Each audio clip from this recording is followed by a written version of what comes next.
Playing video games can relieve stress, but sometimes it affects our mental health and academic performance.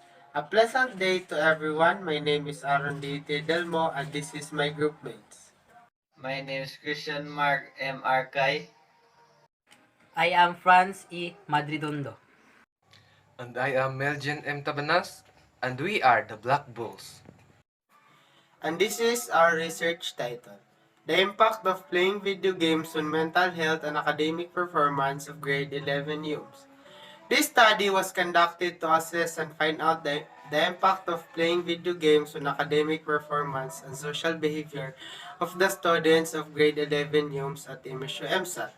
Furthermore, this study sought answer on the significance relationship between playing video games and academic performance and social behavior of the students.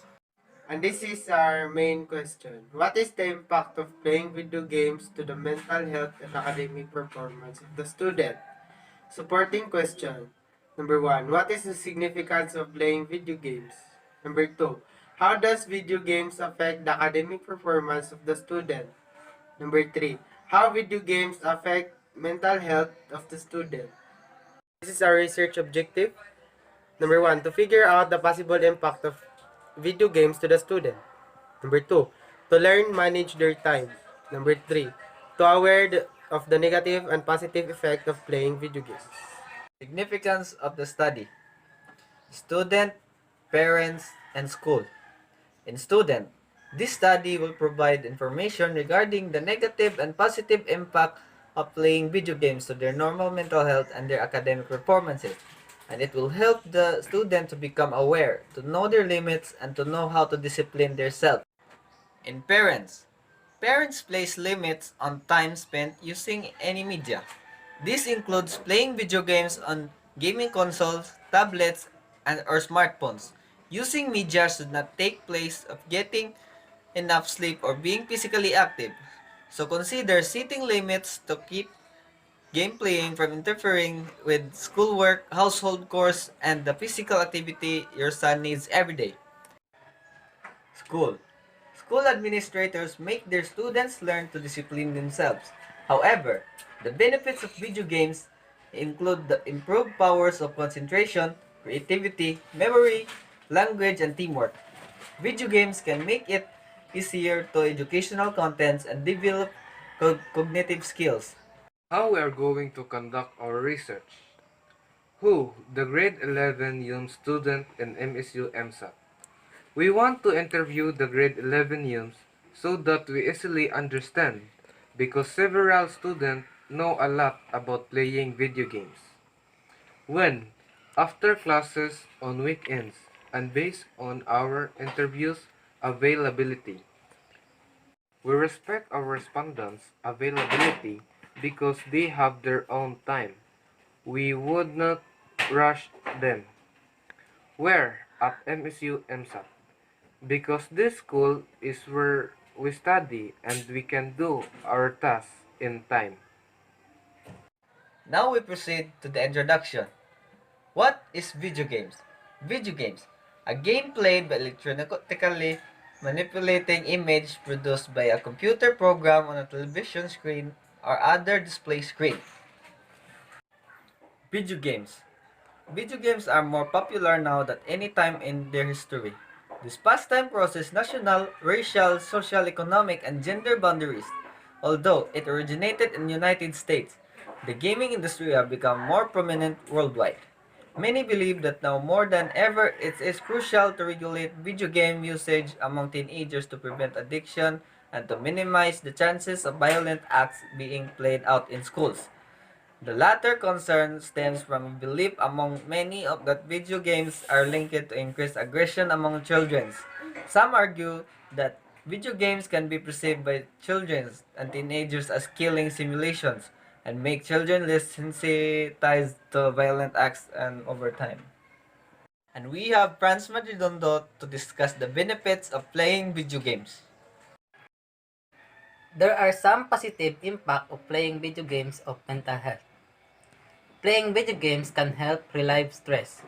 We all enjoy different ways of winding down and And for many people, immersing themselves in a game is a great way of coping with and gaining some perspective on the stresses of daily life.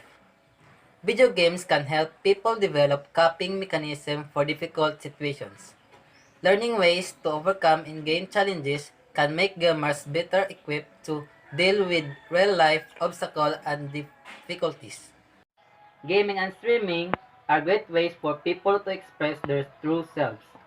Online streaming platforms can be a safe space for streamers and gamers to share who they really are in a supportive, tight-knit environment.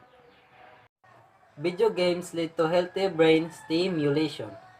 In other words, playing video games forces gamers to deeply stimulate multiple different areas of his or her brain, which leads to the development of a large handful of various beneficial tasks and dimensions of thinking. Elgin Tabanas discussed the negative impact of playing video games. What are the negative impact of playing video games on mental health? On the flip side, there is a growing concern about the potential of negative mental health consequences associated with playing video games.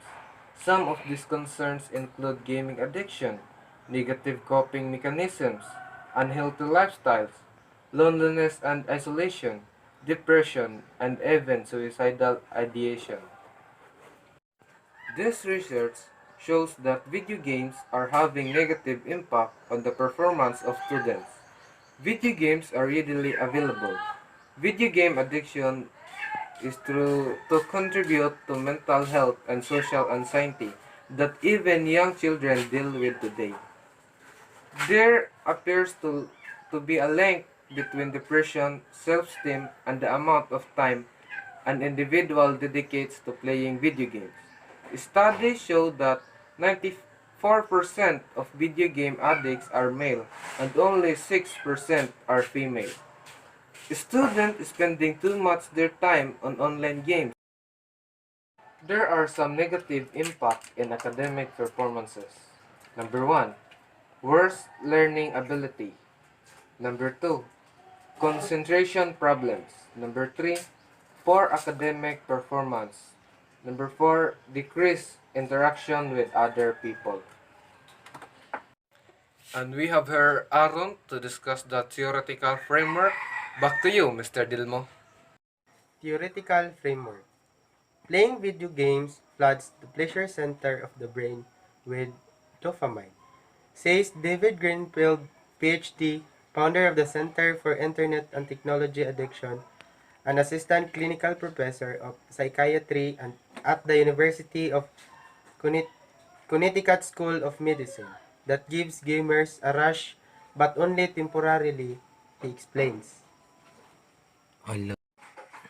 This research was based on a study of Amy Pachurel, 2014.